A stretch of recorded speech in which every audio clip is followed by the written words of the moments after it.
नमस्कार दोस्तों, मैं देवेंद्र कुमार आप सब मित्रों का स्वागत करता हूं MLID study point YouTube channel पर। तो दोस्तों, आज मैं आपके सामने DLED प्रथम सेमेस्टर के सामाजिक अध्ययन के बहुविकल्पी प्रश्न को लेकर के आया हूं। दोस्तों, इससे पहले आपने पेपर फर्स्ट, सेकंड, थर्ड और फोर्थ के बहुविकल्पी प्रश्न देखे होंगे। उम्मीद करता हूं कि आपको वो वीडियो पसंद आई होगी। उसी श्रृंखला को आज आगे बढ़ाते हुए और पेपर नंबर 5 सामाजिक अध्ययन के बहुविकल्पी प्रश्नों को देखेंगे। दोस्तों, शुरू करते हैं आज के इस वीडियो को। देखते हैं पहला प्रश्न। निम्नलिखित विद्वानों में से हड़प्पा सभ्यता का सर्वप्रथम खोजकर्ता कौन था? तो दोस्तों, अगर हड़प्पा सभ्यता की खोज की बात की जाए तो हड़प्पा सभ्यता की खोज सन 1921 में दयाराम साहनी के द्वारा की गई थी। और दोस्तों, इसके जो अध्यक्ष थे वो सर जॉन मार्शल थे। तो हड़प्पा सभ्यता की खोज किसने की थी? 1921 में दयाराम साहनी ने। किनके मार्गदर्शन में की थी? तो सर जॉन मार्शल के मार्गदर्शन में की थी। अगला प्रश्न दोस्तों, किस सभ्यता को नील नदी का वरदान कहा जाता है? तो मिस्र की सभ्यता को नील नदी का वरदान कहा जाता है दोस्तों, क्योंकि जो मिस्र की सभ्यता है वो नील नदी की घाटी में ही विकसित हुई थी, इसलिए मिस्र की सभ्यता को नील नदी का वरदान कहा जाता है। अगला प्रश्न, सूर्य के ग्रहों की संख्या कितनी है? तो दोस्तों, सूर्य के 8 ग्रह हैं। और 8 ग्रह कैसे हैं? यहाँ सबसे पहले सूर्य होगा, सूर्य के बाद बुध, शुक्र, पृथ्वी, मंगल, उसके बाद दोस्तों बृहस्पति, शनि, अरुण, वरुण। दोस्तों, जो ये अंदर के 4 ग्रह हैं इन्हें आंतरिक ग्रह कहते हैं, और जो बाहर वाले इन्हें बाह्य ग्रह कहते हैं। जो ये ग्रह हैं इन्हें पृथ्वी ग्रह कहते हैं, और इन्हें जो बाहर वाले हैं इन्हें बृहस्पति ग्रह या गैसीय ग्रह कहते हैं। और दोस्तों, जो ये बीच में मैंने लाइन खींची, यहाँ पर क्षुद्र ग्रहों की एक पट्टी पाई जाती है। ठीक है दोस्तों, अगला प्रश्न देखते हैं। वे रेखाएं जो भूमध्य रेखा के समांतर उत्तरी तथा दक्षिणी ध्रुव के भागों में पूर्व से पश्चिम की ओर खींची जाती हैं। दोस्तों, कुछ इन ऐसी रेखाओं की बात कर रहा है जो इस तरह से खींची जाती हैं। तो इन रेखाओं को हम अक्षांश रेखाएं कहते हैं। क्या कहते हैं? अक्षांश रेखाएं कहते हैं। और जो रेखाएं इस तरह से खींची जाती हैं ऊपर से नीचे ध्रुवों को मिलाती हुई, इन्हें देशांतर रेखाएं कहते हैं। अगला प्रश्न, भारत किस गोलार्ध में स्थित है?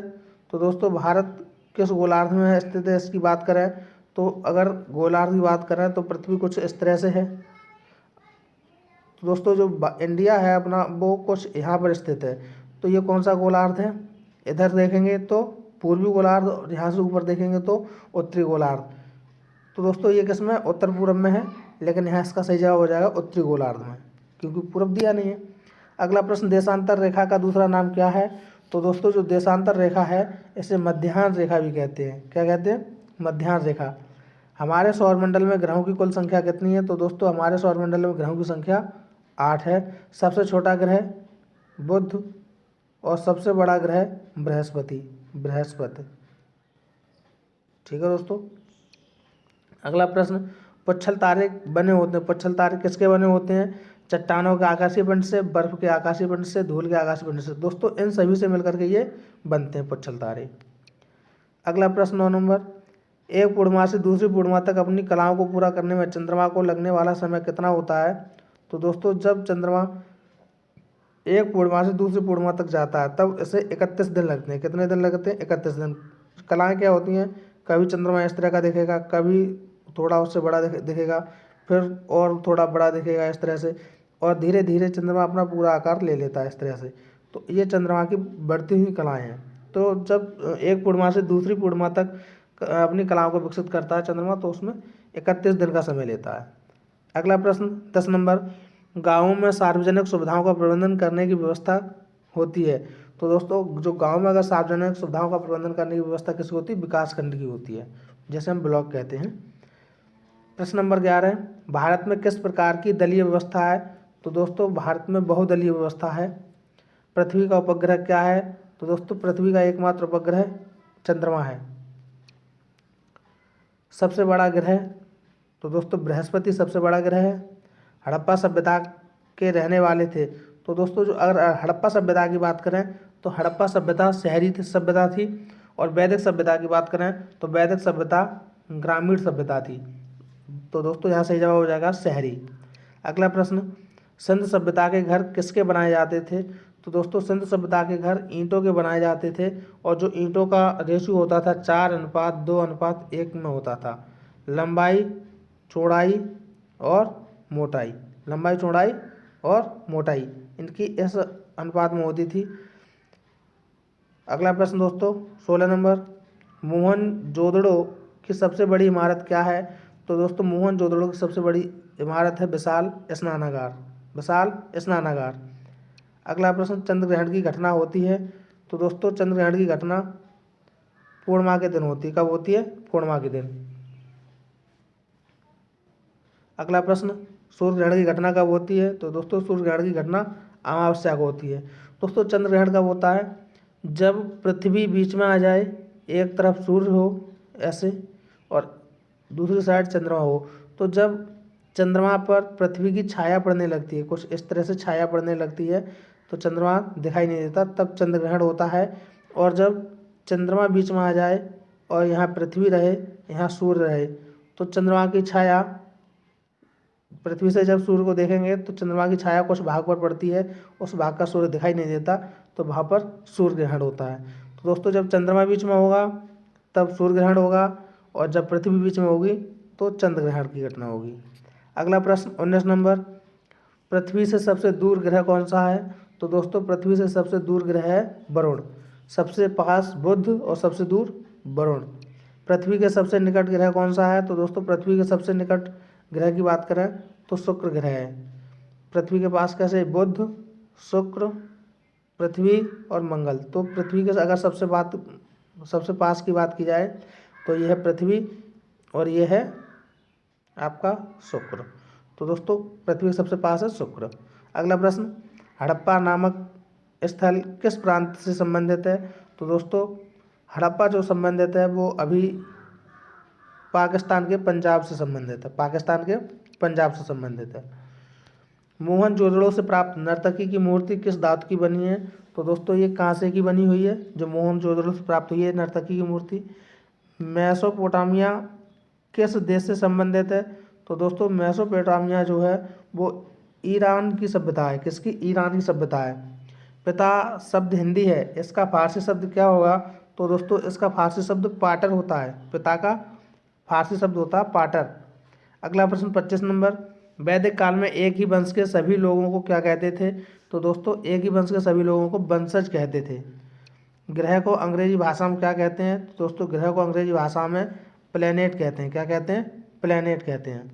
अगला प्रश्न 27 नंबर, महात्मा बुद्ध के गृह त्याग को बौद्ध ग्रंथों में क्या क्या कहा गया है? तो दोस्तों गृह त्याग को महाविनिष्क्रमण कहा गया है। और जब महात्मा बुद्ध की मृत्यु हुई थी तो मृत्यु को महापरिनिर्वाण कहा गया है। जब प्रथम उपदेश दिया, प्रथम उपदेश, तब उसे धर्मचक्र प्रदर्शन कहा गया है, प्रवर्तन। प्रथम उपदेश को धर्मचक्र प्रवर्तन। और दोस्तों जब इन्हें ज्ञान की प्राप्ति हुई थी उस घटना को संबोधि कहते हैं। तो फिलहाल इसका सही जवाब हो जाएगा महाविनिष्क्रमण। अगला प्रश्न, स्यादवाद किस धर्म के दर्शन का मूल आधार है? तो दोस्तों स्यादवाद जैन धर्म से संबंधित है। अगला प्रश्न 29 नंबर, श्वेतांबर और दिगंबर नामक संप्रदाय किस धर्म से संबंधित है? तो दोस्तों श्वेतांबर और दिगंबर जैन धर्म से संबंधित हैं। और अगर हीनयान महायान की बात की जाए तो ये बौद्ध धर्म से संबंधित हो जाएगा। तो फिलहाल इसका सही जवाब है विकल्प नंबर ए। अगला प्रश्न, कौन सा साहित्य धर्मेतर साहित्य है? तो दोस्तों एक ऐसा साहित्य जिसमें धर्म की बात ना की गई हो। तो यहाँ पे जो राज तरंगिणी है ये धर्मेतर साहित्य है, इसमें धर्म की कोई बात नहीं की गई है। इसमें कश्मीर का इतिहास बताया गया है, कश्मीर के राजवंशों के बारे में बताया गया है। जहाँ तक कथा में बौद्ध धर्म की बात की गई है, रामायण में राम की बात की गई है और महाभारत में 5 पांडवों की बात की गई। तो दोस्तों ये तीनों धर्म से संबंधित है, लेकिन जो राज तरंगिणी है वो ये धर्मेतर है, धर्म से अलग है, धर्म की कोई बात नहीं है उसमें।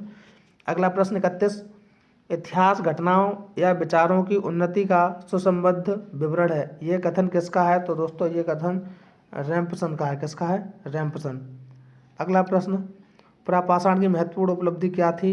तो दोस्तों पुरापाषाण की अगर महत्वपूर्ण उपलब्धि की बात करें तो आग के बारे में जाना था, आग की खोज की थी, ये इनकी महत्वपूर्ण उपलब्धि थी। पहिए का आविष्कार नवपाषाण काल में हुआ था दोस्तों। कृषि करना इन्होंने मध्य पाषाण काल में स्टार्ट किया था। महापाषाण से तात्पर्य क्या है?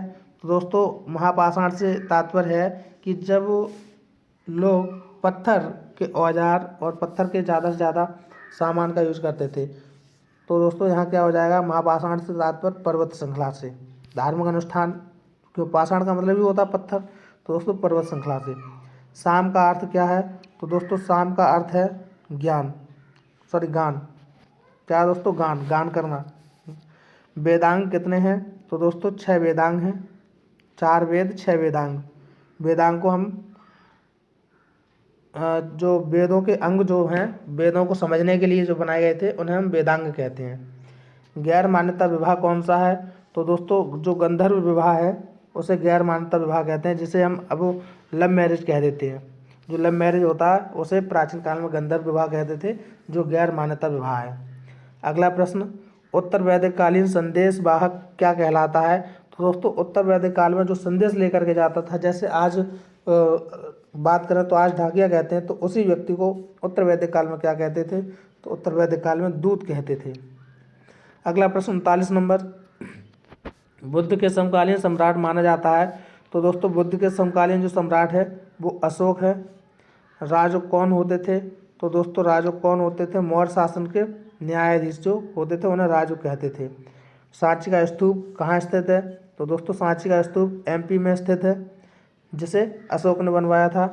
इंडिका पुस्तक के लेखक कौन है? तो दोस्तों इंडिका पुस्तक के लेखक मेगास्थनीज हैं, जो चंद्रगुप्त मौर्य के शासनकाल में भारत आया था और जिसने भारत की व्यवस्था के बारे में उस इंडिका में वर्णन किया है। अगला प्रश्न, शक संवत 78 किसने चलाया था?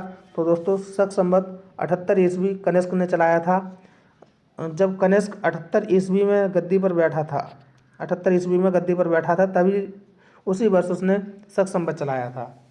तो दोस्तों अगर आपसे पूछा जाए कि कनिष्क गद्दी पर कब बैठा, तो 78 ईस्वी में बैठा था। तो उसी से याद कर लेंगे शक संवत कब चलाया गया, 78 ईस्वी में चलाया गया। पंचवर्षीय योजनाओं को अंतिम रूप देता है? तो दोस्तों पंचवर्षीय योजनाओं को प्रधानमंत्री अंतिम रूप देता है। अगला प्रश्न, ऑपरेशन फ्लड कार्यक्रम संबंधित है? तो दोस्तों ऑपरेशन फ्लड दुग्ध उत्पादन की वृद्धि से संबंधित है। गद्य और पद्य दोनों में रचित वेद कौन सा है? तो दोस्तों गद्य और पद्य की दोनों की बात की जाए तो दोनों में जो रचित है वो यजुर्वेद है। कौन है दोस्तों? यजुर्वेद। अगर संगीत का जनक कहा जाए तो सामवेद है। ऋग्वेद सबसे प्राचीन वेद है। अथर्ववेद सबसे नया वेद है। अगला प्रश्न, मनरेगा योजना भारत द्वारा कब शुरू की गई? तो दोस्तों मनरेगा योजना भारत द्वारा 2006 में शुरू की गई थी। प्रश्न नंबर 48, नगर निगम का सर्वोच्च निर्वाचित अधिकारी क्या कहलाता है? तो दोस्तों नगर निगम की बात की जाए तो नगर निगम का जो सर्वोच्च निर्वाचित अधिकारी होता है वो मेयर कहलाता है, और जो नगर पंचायत होता है उसका अध्यक्ष होता है। तो दोस्तों आज की वीडियो में इतना ही, फिर मिलते हैं अगली नई वीडियो में। अगर वीडियो अच्छी लगे तो लाइक और शेयर करें, चैनल पर नए हों तो चैनल को सब्सक्राइब करें। धन्यवाद दोस्तों। और अगर इसकी PDF पानी है तो हमारे टेलीग्राम लिंक से ज्वाइन करें, इसके डिस्क्रिप्शन बॉक्स में दिया हुआ है। धन्यवाद।